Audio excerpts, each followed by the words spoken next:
Let's talk about legacy code modernization. If you've ever inherited a system that's been running for 10 or 20 years, you know the fear that comes with changing it. This is a practical walkthrough based on common modernization patterns teams run into when they're responsible for keeping revenue-critical systems alive, while also moving them forward. By the end, you'll know what actually makes code legacy, why these systems stick around longer than anyone plans, and the real reasons modernization matters beyond just keeping up with trends. Here's the thing about legacy modernization. When people say it's risky, they're not exaggerating. 43% of global banking transactions still run on COBOL. That's not a historical curiosity. That's billions of dollars flowing through mainframes right now. So when you're tasked with modernizing these systems, you're not refactoring a side project. You're touching code that directly impacts revenue, customer trust, and regulatory compliance. One mistake doesn't just break a feature, it can halt transactions, trigger compliance issues, or cause actual financial loss. The stakes are different here. So here's what we're covering today. First, how to quickly assess whether you're dealing with risky legacy code or just old code.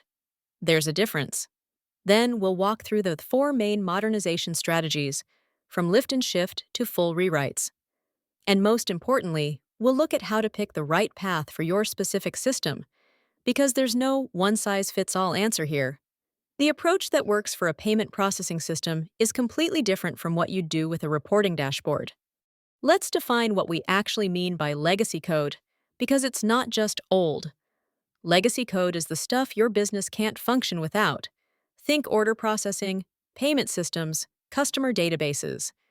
It was usually built when the constraints were completely different, maybe before cloud, before containers, sometimes before version control. And here's the kicker, it's often fragile. You want to add a feature, but you're scared to touch it because the test coverage is non-existent, and the person who understood it retired 3 years ago. That's legacy code. So why do these systems stick around for decades? 3 reasons. First, stability. That mainframe has been running flawlessly for 15 years, and nobody wants to be the person who breaks it. Second, revenue. These systems process real transactions, real money, right now. Taking them offline isn't an option. And third, risk. The business case for modernization is tough to make when the ROI is, we avoided a hypothetical future problem. Leadership sees a working system and asks, why fix what isn't broken? Even when you know the technical debt is compounding. Now here's the uncomfortable truth.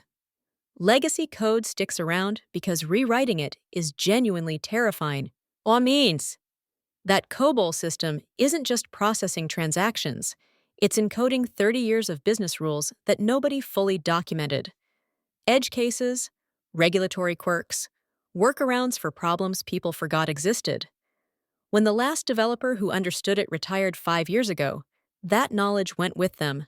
So teams keep patching because a known system, even a messy one, feels safer than a rewrite that could tank quarterly revenue. Let's ground this in reality with 2 examples you've probably seen versions of yourself. One's from finance, a core banking system that's been patched for decades. The other's from retail, an inventory management platform that somehow still works despite being written when dial-up was cutting edge. These aren't hypotheticals. They're the kind of systems that keep CTOs up at night, because modernizing them means touching code that directly impacts revenue, and the downside risk of getting it wrong is massive. Let's start with the banking example.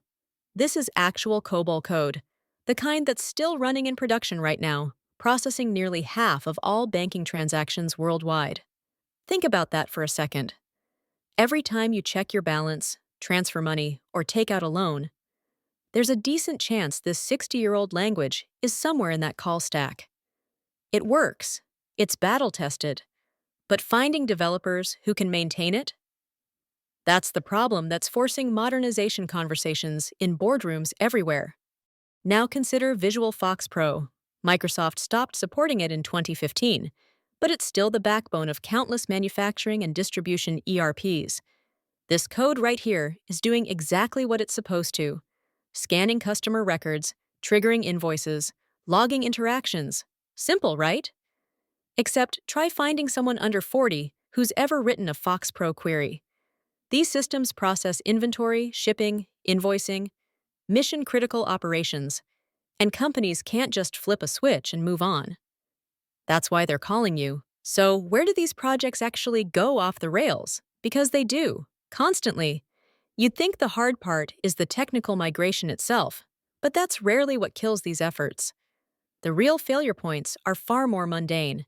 It's the stuff nobody writes about in the architecture docs: the organizational chaos, the knowledge gaps, the pressure to keep delivering features while you're rebuilding the plane mid-flight. Let's break down exactly where teams hit the wall. Because if you know what's coming, you can actually plan around it.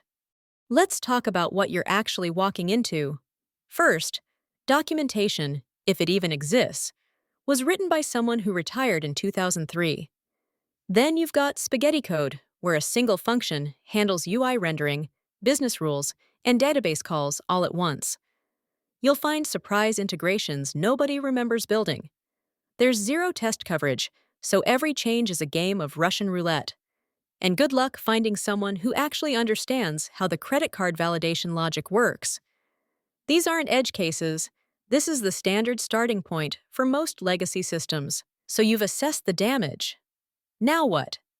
Here's the truth. There's no universal playbook. The right modernization strategy depends entirely on two variables: how much risk can your organization actually stomach, and what timeline you're working with.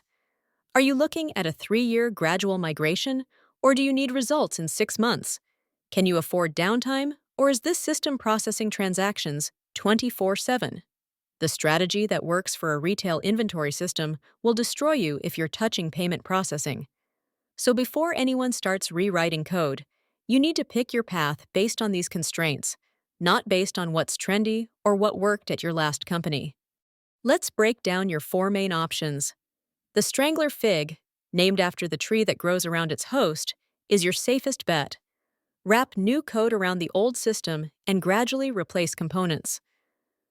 Replatforming is the quick win. Same code, modern infrastructure. Refactoring is the incremental play, improving what's there piece by piece. And then there's the full rewrite, which is either your salvation or your career-ending disaster, depending on execution. Most successful modernizations actually combine these, strangling the core while refactoring the edges. Don't lock yourself into just one. Now, refactoring is where you make the code better without changing what it does. Think cleaning up decades of technical debt while the system keeps running. It's surgical, low risk, but slow. The rewrite? That's the nuclear option. You're betting you can rebuild everything faster and better than the original team did over 20 years. Netflix pulled it off. Knight Capital lost $450 million in 45 minutes because of a botched deployment. The difference? Execution discipline and knowing exactly what you're replicating before you throw anything away. Now, there's a smarter middle path, the Strangler Fig pattern. You wrap the legacy system with a new API layer that routes requests intelligently.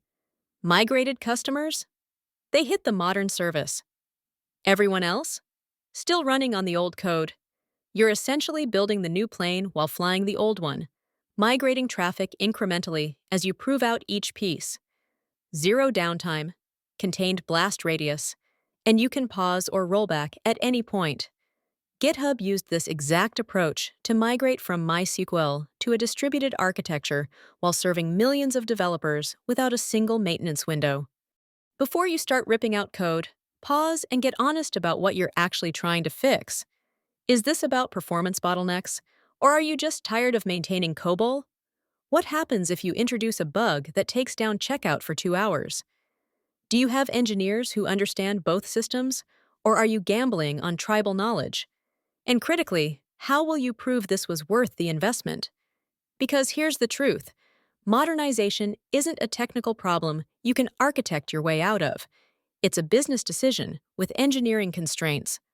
So where do you actually start? First, map what you have. Document dependencies. Understand your data flows. Figure out what's actually critical versus what just feels old. Then prioritize ruthlessly. Don't modernize the payroll batch job that runs fine once a month. Go after the customer-facing API that's costing you sales. Build a team that spans both worlds: people who respect the legacy system and people who can architect the future. Then pick something small, something you can deploy in weeks, not quarters. Prove the approach works before you bet the company on it. Look, if you're serious about tackling this, watch the next video on the Strangler Fig pattern. It's how Netflix, Amazon, and others pulled this off without a big bang rewrite.